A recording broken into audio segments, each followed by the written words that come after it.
परंतु महादेव क्या नहीं दे सकते हैं? क्या ऐसा है जो महादेव से बाहर है? परंतु महादेव से जुड़ने के लिए हम सोचते हैं कि सोचेंगे, विचारेंगे, समय होगा तो करेंगे, जबकि अपनी दीर्घकालिक योजनाओं में हम अपनी अल्पकालिक यात्रा को भूल जाते हैं। दीर्घकालिक योजना ये होती है इंसान की कि अगले पल का पता नहीं है, परंतु हम अगले 10 साल की योजना बना के रखते हैं। अगले 10 साल हम क्या करेंगे, हम अभी से सोच के रखते हैं। परंतु अगले 10 साल में हम जीवित रहेंगे कि नहीं, हमारे जीवन का कितना पल है, भोग को भोगेंगे या भोगाधिपति की तरह, या भुक्त होकर, ये हमको पता नहीं।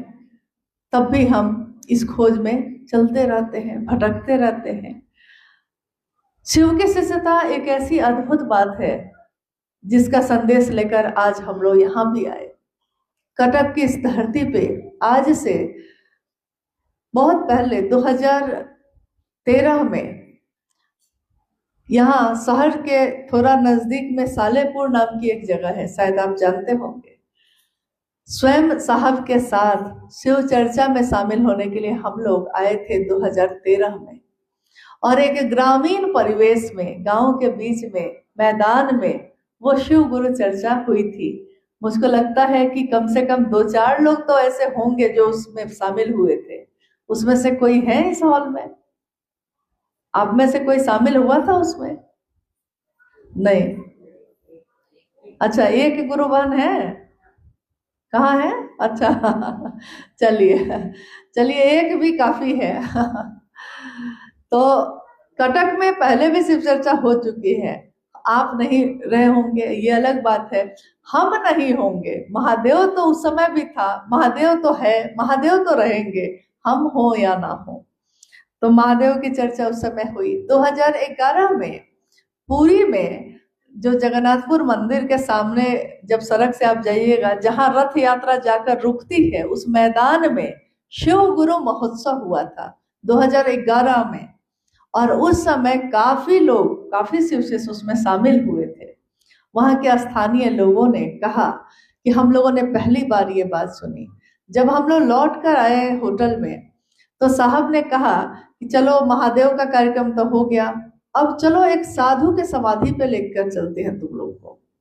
शाम में हम लोगों को लगा कि यहाँ पुरी में कौन से साधु हैं, और साहब ने कहा कि रामकृष्ण परमहंस के नाम को सब कोई जानता है, रामकृष्ण परमहंस के शिष्य विवेकानंद जी को भी सब कोई जानता है, परंतु रामकृष्ण परमहंस के गुरु तोतापुरी जी को कितने लोग जानते हैं? तो सारे लोग चुप हो गए। कि सही बात ये थी कि ज्यादातर लोग नहीं जानते थे, और उनकी समाधि है वहां जहां वो लेकर हम लोग को गए। उस यात्रा में मैंने ये देखा कि जब हम लोग पुरी से कटक के रास्ते में आ रहे थे, उस समय 2013 में जब आए, दोबारा जब आए, तो रास्ते में जो नदी थी उसको दिखाकर साहब ने, ये जो रत्नम जी मेरे बेटे आए हैं मेरे साथ, उस समय छोटे थे और बेटी भी छोटी ही थी, तो साहब ने अपनी गाड़ी में इन बच्चों को कहा कि उस नदी को देखो, कलिंग का युद्ध जब हुआ था, ये नदी जिसमें आज पानी है, उस समय इस नदी में इतना रक्त था, खून, पानी की जगह खून बह रहा था। क्योंकि उस समय जो राजा था, उस समय अशोक जी जो राजा थे, अशोक का राज्य था, उन्होंने कहा उस दिन इन बच्चों को कि अशोक जब राजा हुए तो अभिमान, गर्व बढ़ता ही है, कितना भी क्षेत्र मिलता गया, संतुष्टि नहीं, संतुष्टि नहीं, और इतना भारी रक्तपात हुआ कि खून की नदी बह गई। और उसको देखकर उसने सोचा उस दिन कि आखिर मैं पूरी दुनिया को भी पा लूंगा तो क्या पाऊंगा, और मन उसका पूरी तरह दुनिया के तरफ से मुड़ गया ईश्वर की तरफ, और उसने अध्यात्म की राह चुनी। क्योंकि हमारा मन रक्त बीज की तरह रोज इच्छाओं को पूरा करता है, फिर पैदा होता है, एक इच्छा पूरी ही तो दूसरी पैदा हो जाती है। ये मन दया के आश्रय में, शिव की दया के आश्रय में ही जाकर शांत हो सकता है। तो उस समय की कही हुई बात आज भी उतनी ही याद है कि उस यात्रा में वो ऐसे बात कर रहे थे जैसे इस तरफ के इन इलाकों से वो कितनी बार गुजरे हैं, जिसको हम लोग नहीं जान रहे थे वो दिखा रहे थे इस तरह जैसे उनको सब पता है। और कितनी बार ऐसी घटनाएं हुई। तो मैंने ये अनुभव किया कि शरीर में जो दिख रहे हैं, लेकिन वो शरीर में एक इंसान के होते हुए भी एक ऐसी दिव्य आत्मा है, ऐसी दिव्य उपस्थिति है उनकी जो हमको शिव की तरफ लेकर जाती है। वो अपने लौकिक जीवन को चलाने के लिए नौकरी भी करते रहे, उन्होंने आध्यात्म का व्यापार नहीं बनाया। खुद मेरे मन को जो सबसे ज्यादा छू गया था यही बात थी कि मैंने दुनिया में आज तक यही देखा था, शायद आपने भी यही देखा हो। मैंने यही देखा कि लोग धर्म के नाम पे, अध्यात्म के नाम पे अपना व्यापार भी कर लेते हैं। किसी के लिए जीवन भी होता है ये, लेकिन किसी के लिए व्यापार भी होता है। दोनों तरह के लोग हैं। शिव से लेते हैं, अपनी स्थापना करते हैं, शिव की नहीं करते। मुझको दुनिया जाने इसकी कोशिश करते हैं, दुनिया शिव को जाने इसकी कोशिश नहीं करते। और मैंने शिव के शिष्य साहब हरिदानंद जी के सानिध्य में अपनी आंखों से जो अनुभूत किया, मैंने देखा कि इन्होंने अपनी स्थापना नहीं चाही कभी। यहाँ तक कि कभी किसी से पांव भी छूने कोई आया तो वो भी स्वीकार नहीं किया। कहा मन प्रणाम करता है भाई, प्रणाम कर लो, मैं भी करता हूँ, तुम भी करो। परंतु जुड़ने के लिए मैं कहता हूँ महादेव से, महादेव और आपके बीच कोई नहीं है। मैं तो बस माध्यम हूँ, आया हूँ बताने, परंतु जुड़ना आपको महादेव से है। आप दुनिया में कहीं भी रहिए, वो शिव आपके साथ है और रहेगा। तो मैंने ये अनुभूत किया कि ऐसी अलौकिक और अद्भुत बात आज तक मैंने कभी नहीं सुनी कि जिसने सम्मान को भी ठुकरा दिया। बड़े बड़े लोग आए, उन्होंने अपने महल को छोड़ दिया ज्ञान की खोज में, अपने बच्चों को छोड़ दिया, संपत्ति वैभव को छोड़ दिया, परंतु साधु होकर भी सम्मान नहीं छोड़ सके। कितने लोगों के बारे में मैंने कहानियां पढ़ी हैं, आपने भी पढ़ी होंगी कि कोई गुजर रहा है, वो साधु उधर से गुजर रहे हैं, उसने प्रणाम नहीं किया और साधु ने श्राप दे दिया है। ये कहानियां सुनी है हम लोगों ने। साधु श्राप देते हैं, ऐसा तो हो ही नहीं सकता। जो साधु होगा वो श्राप कैसे देगा? और जो साधु होगा उसको दुनिया के प्रणाम की क्या चाह होगी? आप नहीं प्रणाम करिएगा तो क्या बिगड़ जाएगा मेरा? मुझको अगर महादेव मिल जाए, मैं अगर महादेव के पास हो जाऊं, उस खुशी के सामने दुनिया की इन चीजों का क्या महत्व होगा हम लोगों के लिए? तो ये सीखा कि महादेव से चाहना और महादेव को चाहना, बस एक से और को का ही अंतर है। महादेव से चाहा है दुनिया ने, और शिव के शिष्य को देखा मैंने कि महादेव को चाहा। पढ़ा था कभी कि माँ उमा ने महादेव को पाने के लिए तपस्या की, तो उन्होंने कहा कि वरहूं शंभु नहीं तो रहूं कुंवारी, वरण करूंगी तो शिव का, नहीं तो फिर और किसी का नहीं। और इनको भी मैंने देखा, इन्होंने कहा कि शिव को चाहा है तो शिव को ही चाहेंगे, शिव से क्या चाहेंगे? जो अपने हो गए उनसे हम क्या चाहेंगे? हम उनके काम आ सके, हम उनका नाम कर सके। कोई भी शिष्य अपने गुरु की महिमा का गान करता है, छींटता है। गुरु से मिलता तो बहुत लोगों को है, कोई शरीरधारी गुरु से मिलता है, किसी को शिव गुरु से मिलता है, लेकिन गुरु ने जो दिया है, ये भाव जो पैदा किया है, शिव भाव, ये क्या सिर्फ मेरे लिए है या हमको इसको दुनिया में बांटना भी चाहिए? कहते हैं जिस भाव को बांटते हैं हम, उसी भाव से दुनिया भर जाती है। अगर हम नफरत को बांटते हैं तो नफरत से दुनिया भर जाती है। आपने देखा होगा, सुना होगा, अखबारों में पढ़ते होंगे रोज, कहीं दंगा हो गया, कहीं हल्ला हो गया, मारपीट, कत्लेआम हो गया। एक व्यक्ति ने कोई बात शुरू की थी वहां, और पता चला कि धीरे धीरे वहां के सारे लोग उसमें शामिल हो गए, दो गुट में हो गए, आपस में भिड़ गए। यानी एक आदमी की बोली में, एक आदमी की सोच में ये ताकत होती है कि वो अपने आसपास के माहौल को बदल दे। ऐसा होता ही है। हम शिव के शिष्य, बनकर अपने आसपास के माहौल को, अपने परिवार, अपने समाज को शिवमय बना सके, यही चाहत अपने गुरु शिव से रखते हैं। और ये संदेश जो आज लेकर हम लोग आए हैं, एक कहानी है, पहले के समय की बहुत सारी गुरुकुल की कहानियां रही हैं। एक गुरुकुल में बहुत सारे शिष्य थे और गुरु वृद्ध हो गए। जब वो वृद्ध हुए तो उन्होंने सोचा कि मेरे इस ज्ञान को आगे कौन बढ़ाएगा। तो उन्होंने अपने शिष्यों को बुलाया, सबको बुला के पूछा, क्या तुम बढ़ाओगे, क्या करोगे? सबने अपनी अपनी बात कही। गुरु ने सोचा कि सबकी परीक्षा ले ली, लेकिन दो विद्यार्थी, दो शिष्य ऐसे बच गए जो लगभग एकदम बराबर के परीक्षा में उत्तीर्ण होकर सामने आए। इन्होंने कहा कि अब ये दो में से एक को चुनना बड़ा कठिन है। तो उन्होंने कहा कि मुझको कुछ दिन के लिए जाना है एक जगह, मैं कुछ महीने में लौटूंगा। और गेहूं की, शायद आपने पढ़ा हो, पढ़ते तो हम बहुत कुछ हैं, सुनते हम बहुत कुछ हैं, लेकिन हमको याद क्या रह जाता है, मेरे काम के लिए तो वही है। तो उन्होंने कहा कि गेहूं की 2 पोटली बनाई, दोनों शिष्यों को दे दी और कहा कि मैं जा रहा हूं, कुछ महीने में लौटूंगा तो जो मैंने आज दी है तुमको, ये उस दिन मुझको लौटाना। शिष्य ने कहा गुरु ने दिया है, जरूर अच्छे से रखेंगे। गुरु चले गए। एक शिष्य ने तिजोरी में जाकर उस गेहूं को बंद करके रख दिया, कहा गुरु की दी हुई चीज है, इतनी कीमती चीज है कि बचा के रखनी होगी, सुरक्षित रखनी होगी। दूसरे शिष्य ने सोचा कि रख दूंगा तो पता नहीं कहाँ क्या हो जाएगा इसका, कि गुरु ने कहा है कि कुछ महीने बाद आएंगे, तो क्यों नहीं मैं अपने आश्रम के जमीन पे इसको,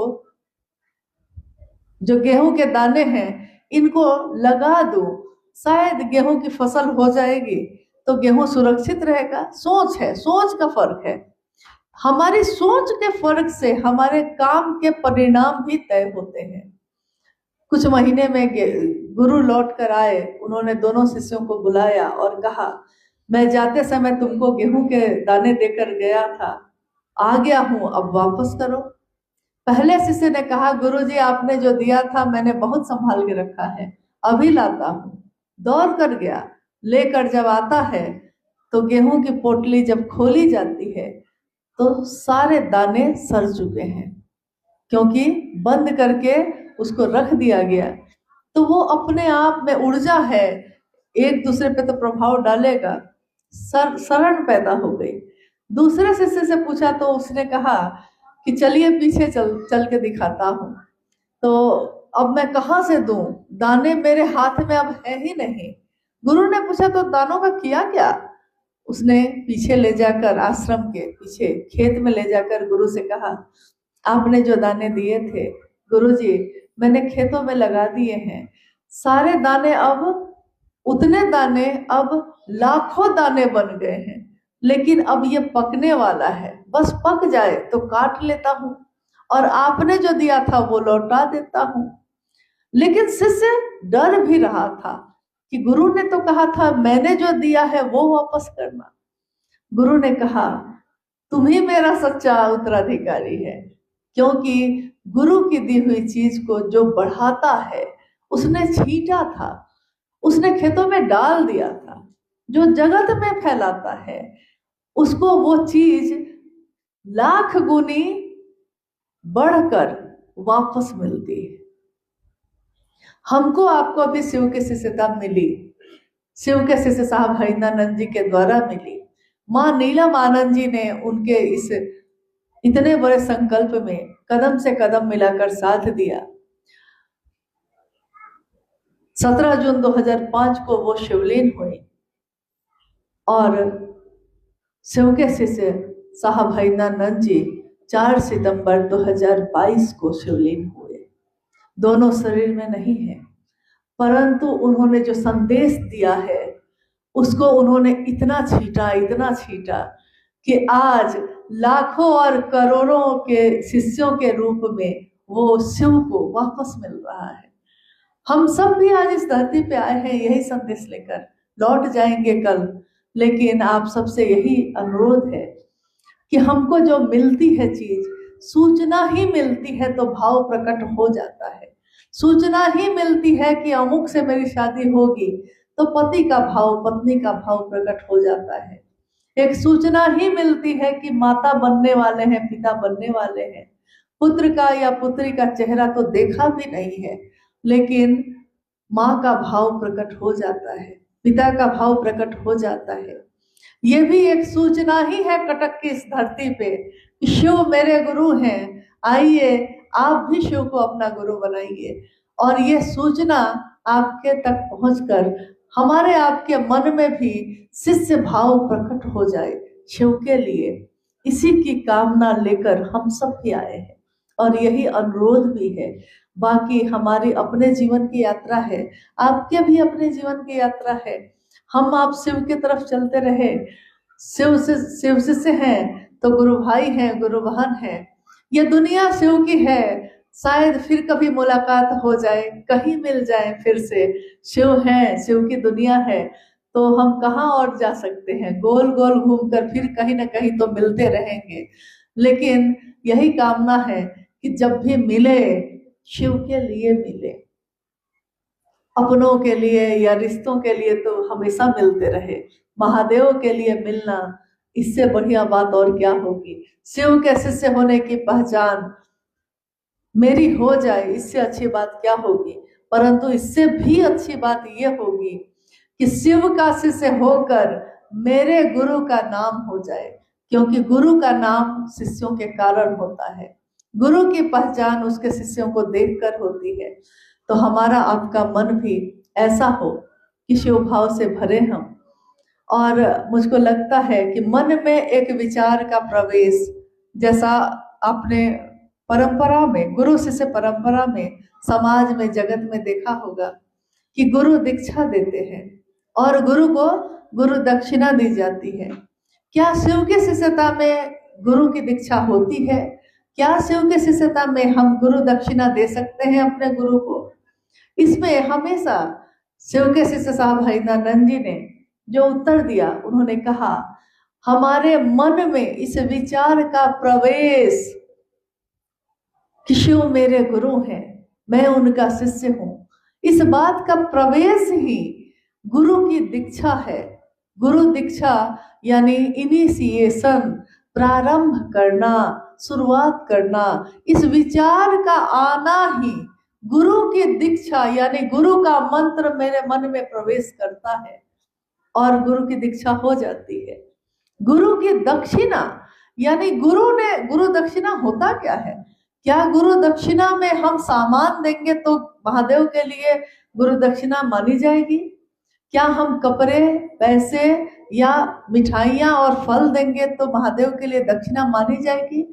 शिव शिष्यता में इन चीजों की भी जरूरत कभी नहीं पड़ी, क्योंकि शिव भाव ग्रहण करते हैं। वो हमारे सामान को ग्रहण कर कर क्या करेंगे? ये हम जो चढ़ाते हैं खुद ही पहनते हैं, खुद ही खाते हैं।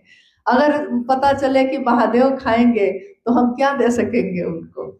लेकिन गुरु के दक्षिणा के रूप में शिष्य की कृतज्ञता, कृतज्ञता यानी एहसान मानना कि आपने जो दिया है, मैं इस योग्य नहीं था, जितना दिया महादेव ने मुझको उतनी मेरी औकात नहीं।